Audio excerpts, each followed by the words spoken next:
बच्चों, आज का आपका पाठ है जंतुओं में पोषण। कल मैंने आपको पौधों में बताया था कि किस प्रकार पोषण होता है। बच्चों, पौधे प्रकाश संश्लेषण के द्वारा अपनी भोजन को बनाते हैं, अपना भोजन बनाते हैं प्रकाश संश्लेषण के द्वारा, लेकिन जीव ऐसा नहीं कर पाते। जीव पौधों पर निर्भर रहते हैं, उनसे वो खाना लेते हैं। तो ये जो जीव पौधों से भोजन लेते हैं, इसे हम कहते हैं पोषण। पोषण के लिए हम लोग भोजन खाते हैं। हमारे भोजन में मुख्य रूप से कार्बोहाइड्रेट, प्रोटीन, वसा, खनिज लवण, विटामिन, जल आदि चीज़ें होती है। हम भोजन क्यों करते हैं? हमें पोषण की आवश्यकता क्यों होती है? मैंने आपको समझाया कि पोषण क्या है। पोषण मतलब भोजन लेना। पोषण का अर्थ आपने समझा, भोजन ग्रहण करना।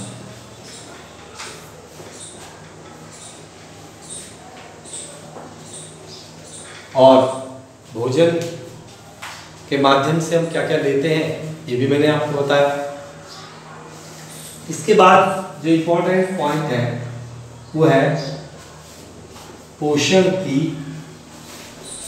आवश्यकता। पोषण की हमें आवश्यकता क्यों है? देखिए बच्चों, हम दिन भर में अनेक कार्य करते हैं। भोजन की तलाश में गुजर जाते हैं। घर बनाने के लिए भी हम कार्य करते हैं। बहुत सारे कार्य हम मतलब कुल मिला के करते हैं। उन सब के लिए हमें ऊर्जा चाहिए, तो वो ऊर्जा हमें भोजन से ही प्राप्त होती है। इसके बाद हमारे शरीर की वृद्धि के लिए, आप जानते हैं जब आप छोटे थे फिर धीरे धीरे आपके शरीर का विकास हुआ। ये विकास कैसे हुआ? ये भोजन के द्वारा ही हुआ। जब आपको पोषण मिला, आपको जो पांच छह चीजें मैंने बताई, इसमें वसा, कार्बोहाइड्रेट, प्रोटीन, विटामिन,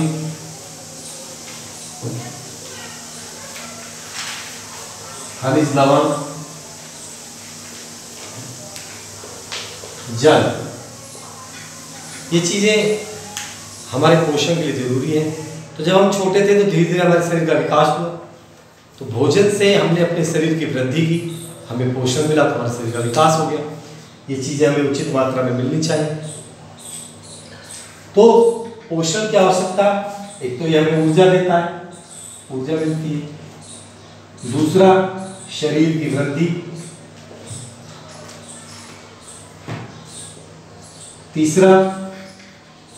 तीसरा है प्रजनन,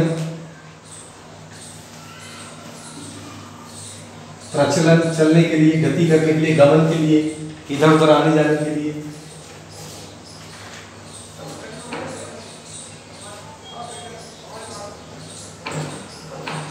और भी बीमारियों से लड़ने के लिए।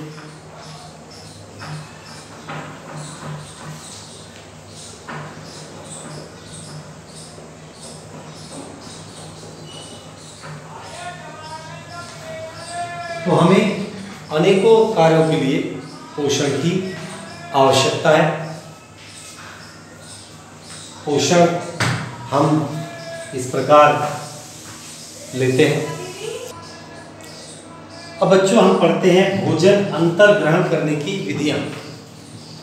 भोजन हम मनुष्य मुख के द्वारा ग्रहण करते हैं, लेकिन हमारे चारों ओर अनेक प्रकार के जंतु हैं, उनमें भोजन ग्रहण करने की विधियां अलग अलग प्रकार की हैं। जैसे कि आपने देखा होगा कि तितली में एक नुकीला उसका मुख होता है, जिससे वो फूलों से रस चूसती है, अन्य चीज़ें खाती है। इसी प्रकार मक्खी है, मच्छर है, उनमें भी नुकीला मुखांग होता है जो भोजन ग्रहण करने के काम में आता है। छिपकली में दांत होते हैं अंदर की तरफ मुड़े हुए, जिनसे वो सटक कर उसको काट कर खा जाती है। उसमें चबाने के दांत नहीं होते। सांप के भी नुकीले दांत होते हैं। बाज पक्षियों में चोंच होती है। अलग अलग प्रकार के जंतुओं के मुख अलग अलग प्रकार के होते हैं। कुछ जंतुओं में तो मुख ही नहीं होते, वो अपनी त्वचा के द्वारा अंतर ग्रहण करते हैं। जैसे इसी का एक उदाहरण समझाऊंगा, अमीबा। अमीबा एक टेढ़ी मेढ़ी संरचना का एक छोटा सा जंतु होता है। जब ये भोजन को ग्रहण करता है तो अपने शरीर से ही दो पादाप बना लेता है, पैरों जैसी संरचना बना लेता है, और फिर जो भी उसका भोजन होता है उनके बीच में फंसा लेता है, और धीरे धीरे उस पादापों को जोड़कर मिल जाते हैं उसके पादाप धीरे धीरे, और वो भोजन उसके शरीर के अंदर प्रवेश कर जाता है। तो इस प्रकार भोजन को अंतर्ग्रहण करने के अलग अलग जीवों के अलग अलग प्रकार हैं। बच्चों, अब आगे बढ़ते हैं और मानव में पाचन को देखते हैं। मानव में पाचन किस प्रकार होता है, किस किस अंग के द्वारा होता है, और किस किस अंग में क्या क्या क्रिया होती है, ये सब बातें मैं आपको अच्छी तरह समझाता हूँ। पहले तो मैं आपको मनुष्य का पाचन तंत्र दिखाता हूँ चित्र की सहायता से। ये देखिए, यहाँ पर थोड़ा दिखाएंगे जूम करके, इसको जूम करके दिखाइए बच्चों को। यहाँ पर ये देखिए हमारा मुख है, मुख से हम भोजन ग्रहण करते हैं। फिर ये ग्रास नली है, ग्रास नली के बाद ये आमाशय है, ये पिंक कलर का आमाशय के बाद फिर छोटी आंतें हैं, आपने देखा होगा उलझी हुई संरचना है ये, और फिर ये बड़ी आंत है। छोटी आंत की जो मोटाई है वो थोड़ी कम होती है लेकिन लंबी बहुत होती है। बड़ी आंत की मोटाई ज़्यादा होती है पर इसकी लंबाई छोटी होती है। अब ये आपके सामने ये संरचना है हमारे पाचन तंत्र की। पाचन तंत्र को एक बार ध्यान से देखेंगे, जूम करके देख सकते हैं। ये हमारे पाचन तंत्र की संरचना है और इसके विभिन्न अंगों के नाम आप ध्यान से देख लीजिए। इसके बाद अब मैं आपको समझाता हूँ कि विभिन्न पाचन अंगों में क्या क्या क्रियाएं होती हैं। तो मानव में पाचन को हम समझते हैं क्या होता है। तो मानव में पाचन किसका होगा? भोजन का। तो सबसे पहले आप लोग जानते हैं हम भोजन को मुंह में खाते हैं। तो मुंह को विज्ञान की भाषा में मुख गुहा कहते हैं। मुख गुहा के बाद ये ग्रास नली में जाता है। मुख गुहा के बाद यहाँ पर एक ग्रास नली है, ग्रास नली में जाएगा। ग्रास नली के बाद यहाँ पर एक थैली नुमा संरचना होती है जिसे हम आमाशय कहते हैं। फिर ये आमाशय में जाता है। आमाशय के बाद छोटी आंत में पाइप के बहुत सारी उलझी हुई संरचनाएं आपको कभी चित्र आपने देखा होगा उसमें दिखाई देती हैं। इसे छोटी आंत कहते हैं। छोटी आंत के बाद फिर बड़ी आंत है। एक दो मोटे मोटे पाइप दिखाई देंगे आपको साइड में, ये हमारी बड़ी आंत होती है। बड़ी आंत के बाद भोजन मलाशय से, मल द्वार से हम बाहर निकाल देते हैं। इन अंगों में क्या क्या होता है ये अब हम समझेंगे। आइए देखते हैं। सबसे पहले मुख गुहा में क्या होता है? मुख गुहा में हम भोजन को चबाते हैं और चबाने का कार्य कौन करता है? दांत करते हैं। हमारे दांतों को 4 भागों में बांटा हुआ है। कृंतक, कृंतक का काम है भोजन को चीरना, काटना, ये काट देते हैं। दूसरे प्रकार के हैं रदनक। रदनक ये भोजन को फाड़ते हैं, फाड़ने का काम आते हैं। अग्रचौर्णक ये आगे वाली दाढ़ है और चौर्णक ये पीछे वाली दाढ़ जिसे कहते हैं, ये वो होती हैं ये भोजन को चबाने में। और जीभ की भी बहुत अहम भूमिका है भोजन को पचाने में। जीभ क्या करती है? जीभ भोजन को अलट पलट करती है और जो मोटे कण हैं उन्हें दांतों के नीचे भेजती है ताकि उन्हें चबाकर छोटे कणों में बदला जा सके। और आप जानते हैं कि हमारे मुंह से लार भी निकलती है। भोजन में लार मिलाने का कार्य भी जीभ करती है, जिससे भोजन मुलायम सॉफ्ट हो जाता है और उसे निगलने में हमें आसानी होती है। एक बात और यहाँ पे मैं आपको बताना चाहूँगा, ये जो लार होती है इसमें एंजाइम होता है टॉयलिन।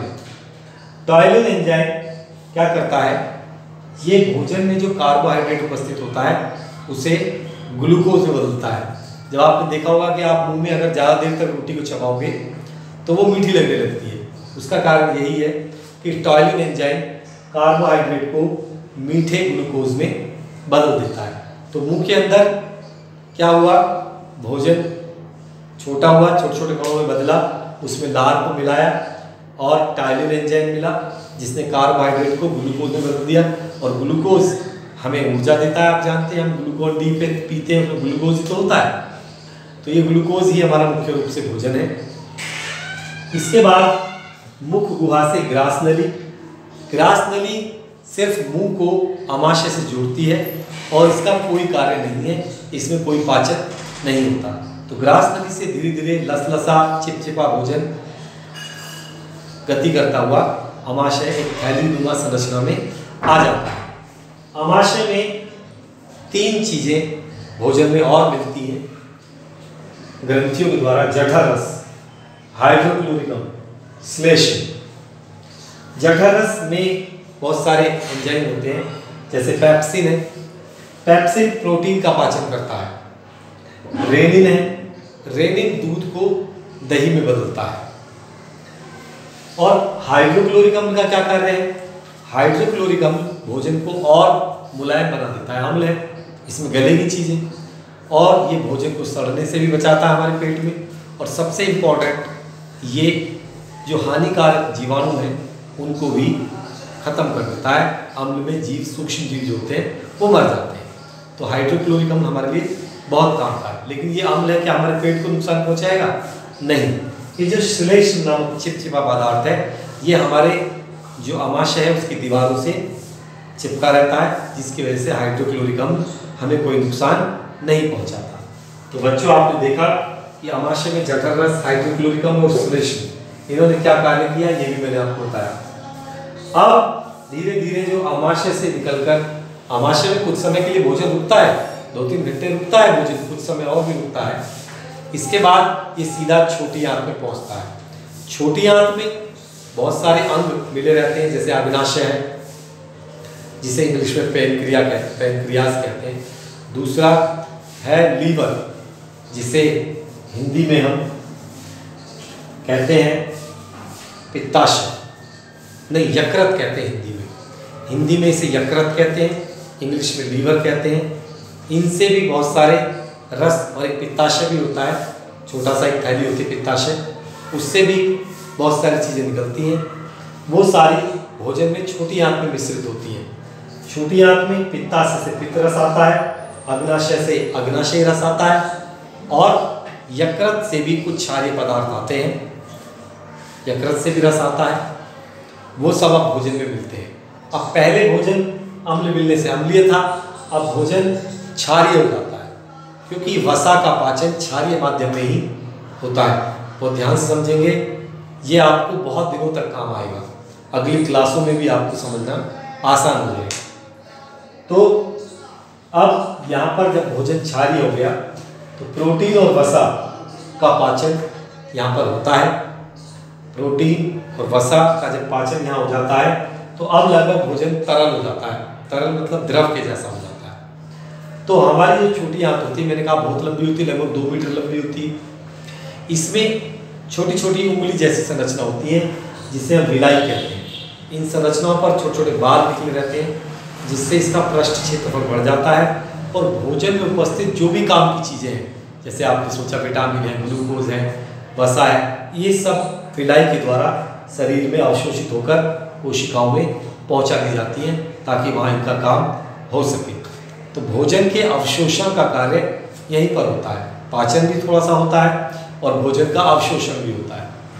अब जो बाकी बचा हुआ भोजन होता है, जो हमारे काम का नहीं होता, अब वो बड़ी आंत में पहुंच जाता है। बड़ी आंत में क्या होता है? बड़ी आंत में मुख्य रूप से जो तरल पदार्थ, जो तरल भोजन आया, उसमें से जल का अवशोषण होता है, उसमें से जल निकाल दिया जाता है। और जब आप द्रव पदार्थ से जल निकाल लेंगे तो धीरे धीरे वो ठोस बनने लगेगा। तो यहाँ पर भोजन अर्ध ठोस हो जाता है और फिर ये हम इसे बाहर निकाल देते हैं मल के रूप में। इस प्रकार हमारे शरीर में पाचन की जो घटनाएं हैं मैंने उन्हें आपको समझाया।